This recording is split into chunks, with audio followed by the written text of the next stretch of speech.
All right, here we go. It's March 1916, and guess what? It's National Morale Day. Well, let's see. Beginning in December 1915, and we have to do it every March, June, September, and December. All right, so this is March of 1916, so now we got to go down here and go through it. So, Germany.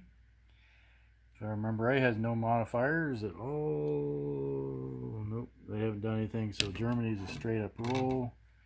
On a 1 through 7, nothing happens to them. A 2. So they're good. And Austria, okay.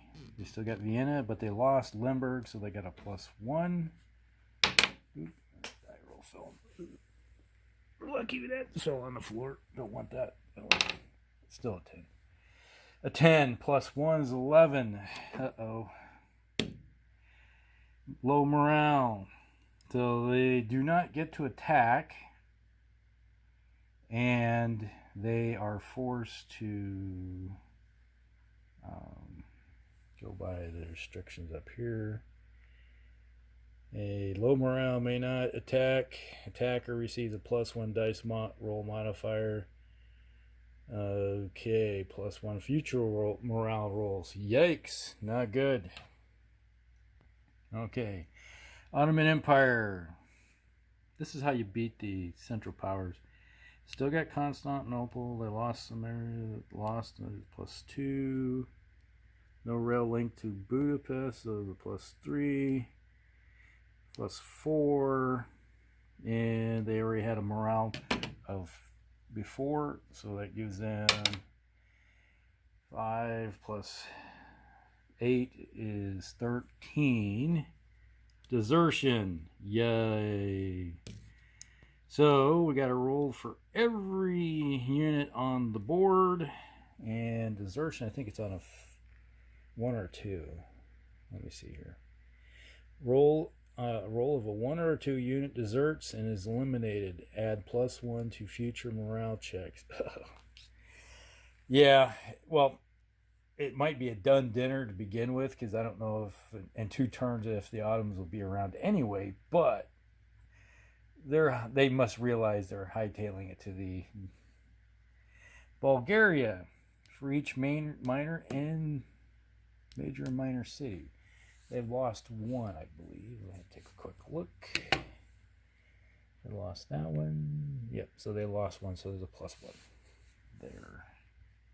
And Bulgaria has a +1, a 5, +1 is 6. They are good, so no effect. So Bulgaria is still happy, so they must be fresh off the boat. Yeah. Okay. France is out of the war. Italy's not in the war. Britain, U.S. troops, no, okay, no submarine warfare, so straight up die roll, a 5, so they're good. Okay, Russia, okay, each major city lost 1 city, so they got a +1. 3 plus 1 is 4, so they're good. All others, though there isn't anybody else that I have to roll for.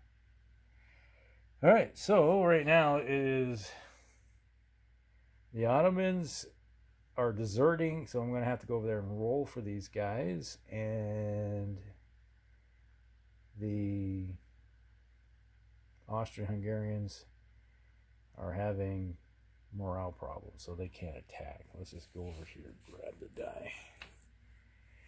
Okay, we got a unit. There's 2 units here.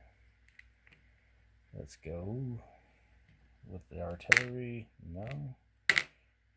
So these guys stick around. Okay. And these guys. We got the artillery. No. So they don't desert. Okay, so these guys are hanging out where they're at. So no problem so far for the Ottomans, other than they're going to get waffle stomped here real quick. Okay, that is the We don't have to do this again until June, but we do come back and do this for May. I think in May we do have to do Italy. See what happens with Italy. And in June we got to do Greece. Okay. And April. Next month we got to come back for April. The United States has a chance of doing something. All right. We'll be back. All right. Here we go. It's what? Turn 21, March 1916, Eastern Front. The Germans did an attack. Or was it? Right there. There we go. They attacked right here with basically 3-1 odds and proceeded to really muck up that attack. Demoralized Germans fell back, but they did have one exchange or two exchange in there and an elimination. They did take out some troops out of the mix of the Russians, but they ended up retreating out themselves. Over here, they attacked the fort here. That's underneath this. And Brest. And they did take out a couple of units that were in the fort with some exchanges themselves, and then proceeded to not get the last one, because if you're at a fort, you can ignore the retreat. So there you go. They left a unit in the fort, so they didn't take the fort out. So the key stronghold is still sitting right there. All right. The Austrians said, well, if we can't attack, we're going to dig in. So that's what they did. You can see there's some German troops. Replacement troops were built and shipping south because, geez, Austrians have no troops to defend themselves, so they are having Germans take care of the job for you. So if the Germans have to defend elsewhere, now they got a third front they have to take care of. It's not going to go well. Let's just put it that way. And obviously the Bulgarians got on the rail line, built some troops, and railed some troops over this direction, fell back. This is a disrupted unit that fell back to there, and they're going to lose their disruption. And they fall back to here, leaving the Ottomans to their own, well, problems. All right. Now let's go over to the Western Front. The Germans attacked here and hit this hex right there. They did take out the British army that was sitting there at the exchange of losing one of their armies. So they attacked from here to here to here, and the units that across the river right there attacked a weaker strength, and basically all they did was exchange. And then this unit that attacked across here, they eliminated somebody, and the result was the Germans lost troops. And so did the British. Well, the Germans really can't afford to lose that many troops because they have to start, if they're got to start spreading their troops out even more, they're going to have problems. So there you go. But, they was like, okay, we can send a few troops down south, because if you're facing a 1, 2, 3 at one attack strength, yeah, it's like these guys, or one unit's more than enough to handle what's coming down the pipe. So there you go. Okay. That's everything for the Central Powers turn. All right, we'll be back. All right, here we go. Allies turn 21. This is March 1916. Eastern Front. All right, so the Russians moved in troops, fill in the gaps. They actually had to put some troops into the fort right there, and they put a few more over here where they had some losses. And, well, they're starting the line over here now too, just in case. The troops that were here moved over here. They did an attack on the Austrians that were here and demoralized some of them, eliminated some, pushed them back to here. So the next turn, when they Central Power's turn, these will have to move out of the way. So it's going to be a problem because they're getting slowly pushed back here.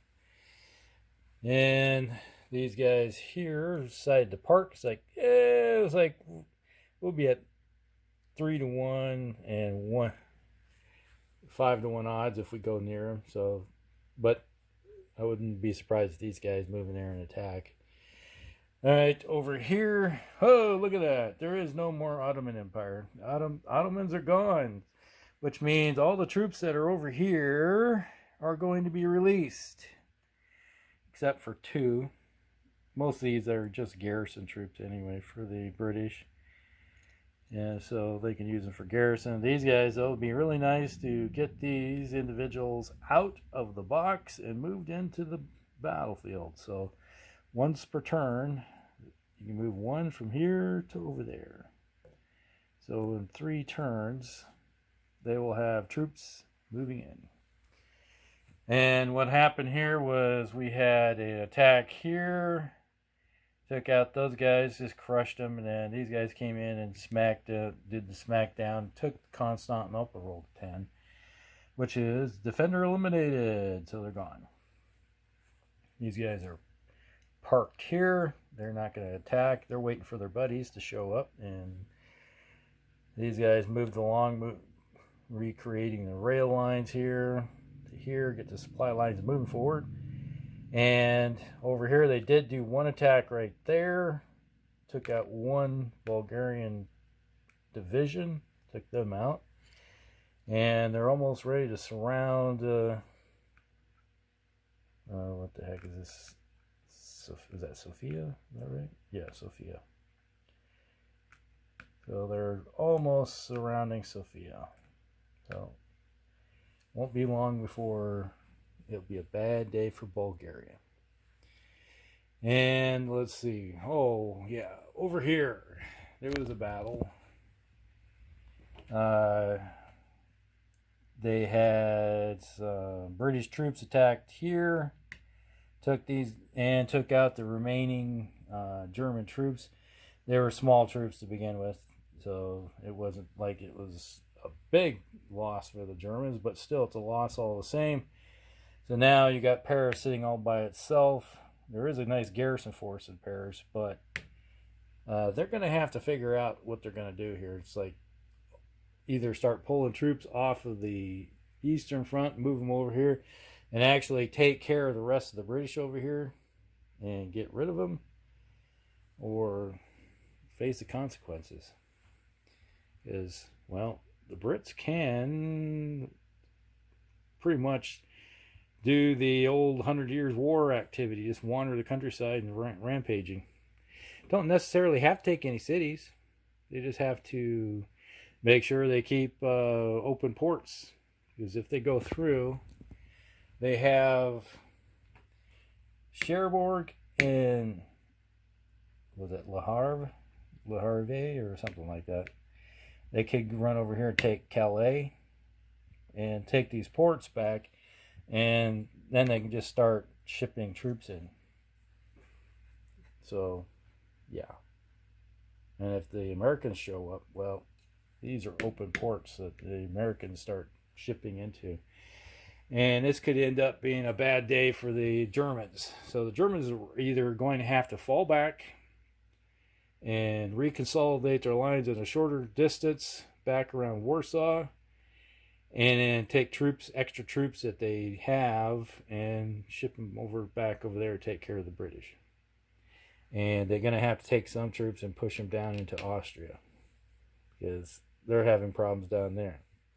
The Austrians they're slowly getting ground down. They're losing troops faster than they can build them. That's kind of the same thing that's happened with the French is happening to the Austrians. That's everything that's happening, and we'll be back.